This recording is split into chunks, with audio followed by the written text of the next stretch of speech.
All right, let's get into it. Today, we're opening a file that's been sealed for decades. We're not just talking about history, we're talking about a hidden battle for the future of consciousness itself, a battle between artificial control and an ancient biological intelligence that's been here all along. And this really gets to the heart of the matter, doesn't it? The idea that modern life is, in a way, a very sophisticated system of control. We're not talking about physical chains. We're talking about a kind of programming, a system designed to keep us compliant, predictable, and constantly consuming. So what does this invisible prison even feel like? Well, it's that feeling, that deep down sense that something's just off. The source material calls it an unnatural synthetic version of life. You know the one. It keeps you busy, but leaves you feeling totally unfulfilled. Like you're just an actor reading lines from a script you never even saw. And if you want to know how this system is built, just look around.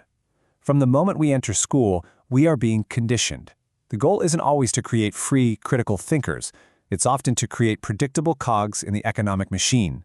Our attention is literally hijacked, our unique quirks are sanded down, and let's be honest, obedience gets you a lot further than raw, messy authenticity.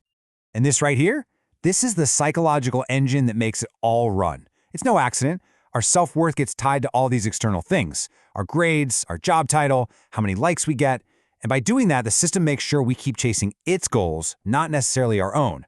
It's a kind of modern-day servitude, just dressed up to look like ambition. And now, this whole system of control is reaching its final form, artificial intelligence. It's a machine built for one thing, efficiency. But, as we're about to see, it has a massive, critical blind spot. I mean, just look at the textbook definition. AI is all about prediction and prescription. It crunches data to figure out the most efficient way to get from A to B. Doesn't matter if it's a supply chain or human behavior. It's all just a problem to be optimized. It's powerful, it's logical, and it's completely rule-based. This leads us to a really fascinating and honestly kind of spooky experiment.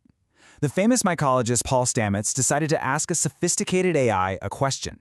A question designed to see if it could grasp something core to our humanity.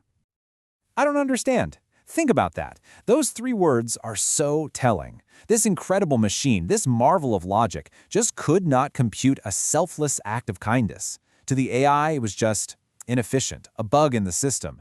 And that reveals this huge gaping chasm between machine logic and human connection. So it really boils down to this massive contrast. You've got AI on one side, transactional, predictive, totally logical.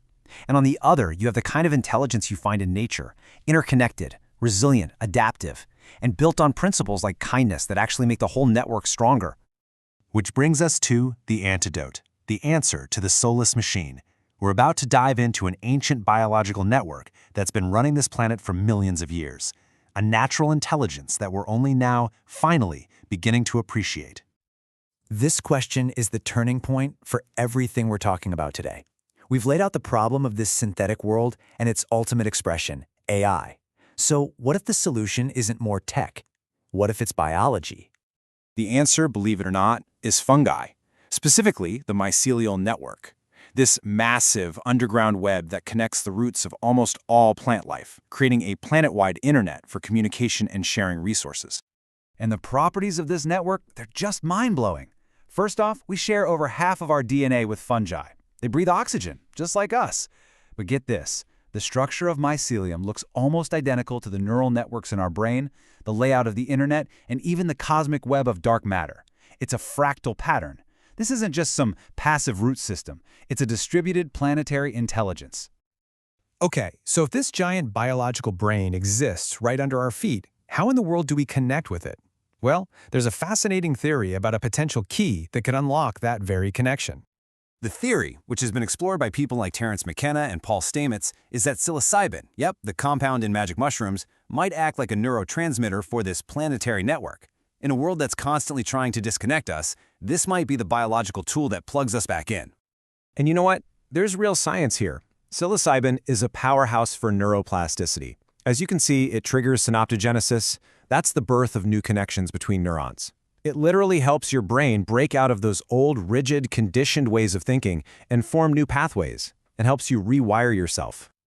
So this suggests a kind of roadmap for breaking free. You could call it a protocol. Step 1. Disconnect from the system's programming. Step 2. Interface with the natural intelligence all around you. Step 3. Use that connection to literally rewire your mind. And Step 4. Reclaim your own mental sovereignty. And all of this brings us to the end, to the big choice, a fundamental decision we all have to make about the future of our own minds and, really, the future of humanity. The two paths are becoming crystal clear. We can keep heading down the road of artificial intelligence, becoming more and more reliant on a logical, transactional system that, as we saw, doesn't even understand kindness. Or we can choose the path of natural intelligence, reconnecting with the ancient biological wisdom that we are fundamentally a part of. So let's be blunt about it. One path means we continue to outsource our consciousness. We risk becoming just another part of a machine we built but can no longer control. The other path, that's a return home. It's about remembering a living intelligence that operates on connection, resilience, and even kindness. In the end, this isn't some abstract choice for society to make decades from now. It's personal. It's happening every single day in the choices we make about where we put our attention, our energy, and our consciousness. The real question isn't if you'll be connected to a network, but which one you're going to choose to plug into.